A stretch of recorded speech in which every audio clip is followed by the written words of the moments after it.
My name is Pol Theis, and I'm the founder of P&T Interiors, which is located in Manhattan, New York.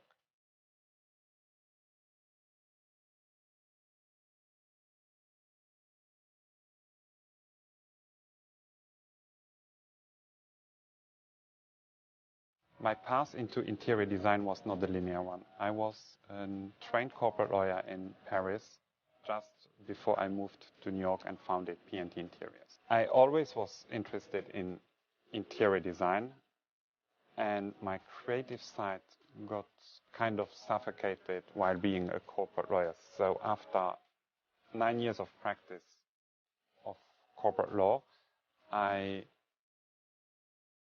decided to make the switch and do what I really wanted to do. So I moved to New York and became an interior designer to work. Clients, they come for personalized service. There are several things a client should look for while choosing a designer: likability, compatibility, and process. It's crucial that the client likes the designer. In order for the designer to create a personalized space for the client, he needs to get all the information he can get from the client.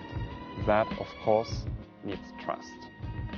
And this trust needs to be earned, which, like in any relationship, doesn't work without any likability. Compatibility. It's crucial that the client understands the signature of the designer. A designer without a signature is obsolete.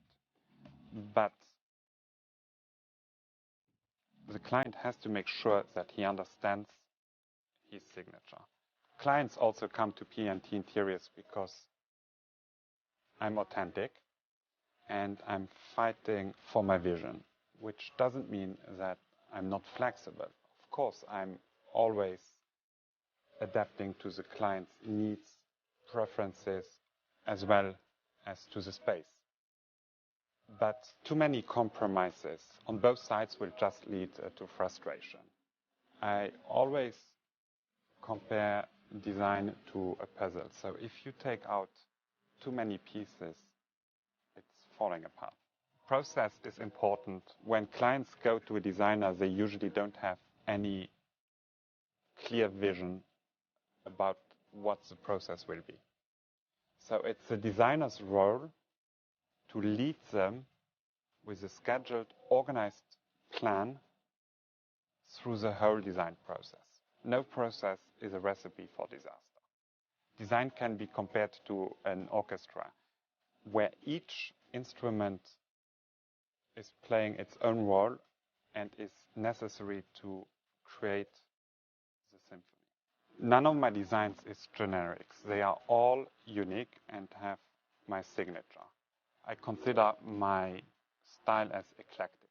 Of course, I love art, and my designs are influenced by art. I always try to integrate art. I'm very excited that I'm designing right now a project which will be an artist in residence, so that where I will be part of the committee to select the young emerging artists, so that I see a little bit background and I'm a little bit more involved in the art world. All my designs have a minimal base, which is working best with a white main color, decorator's white or super white color. And then I'm trying to add some color with accent walls or wallpapers. If you have a big loft, it's very important to work with accent walls to break the space up. So often you can find in my designs a dining area, and the back wall is a complete different color than the rest of the apartment. I came up with my own photographic wallpaper collection. There are 2 collections of wallpapers, and each wallpaper comes in a limited edition of 3. It's completely custom-made, so it's not just blowing up a wallpaper. in order for me to have it printed, I need the exact sizes of the walls, and then the picture is adapted to these sizes, and then it's going to print.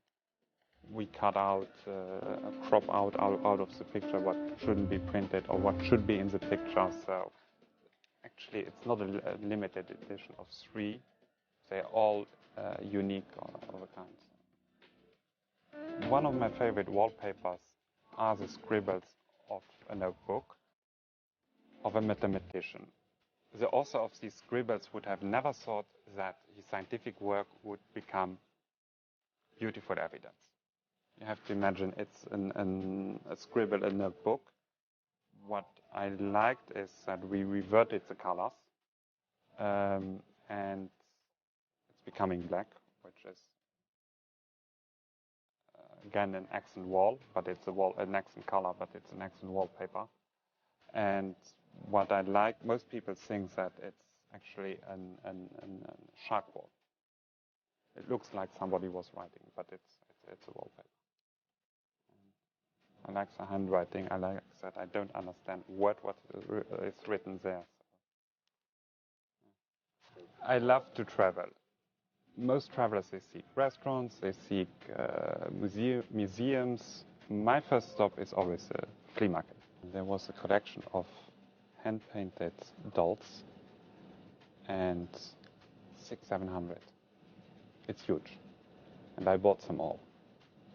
And since then, and they're all beaten up, they're all used, and since then, when I'm coming in the morning, they call, not every time, but they call me the rusty doll guy. Now, I find the audience at a flea market as eclectic as the things for sale. I'm always looking for unique vintage objects. I'm not looking for beautiful things, but for objects which had a specific purpose in the past. I'm a collector of human artifacts and an artist in a sense that I see things in these objects other people don't see.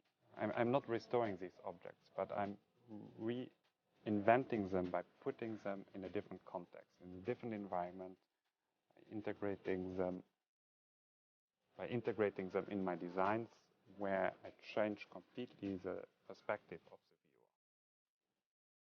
For me, the most challenging room is the powder room. It's the smallest room, it's the most intimate room. It's the room where the visitor is the most self-conscious. It's the room where you readjust your tie, it's your dress, blow your nose, do your text messages. It's a room where you also can, unobserved, sneak around by opening the medicine cabinet or opening the drawer. And usually visitors, they make up their minds on the overall design of the residence. The powder room is the window of the client to the world. Therefore, it has to be a statement. Clients usually understand this, and they're willing to take a risk because it's a low budget, low scale risk with a huge design impact.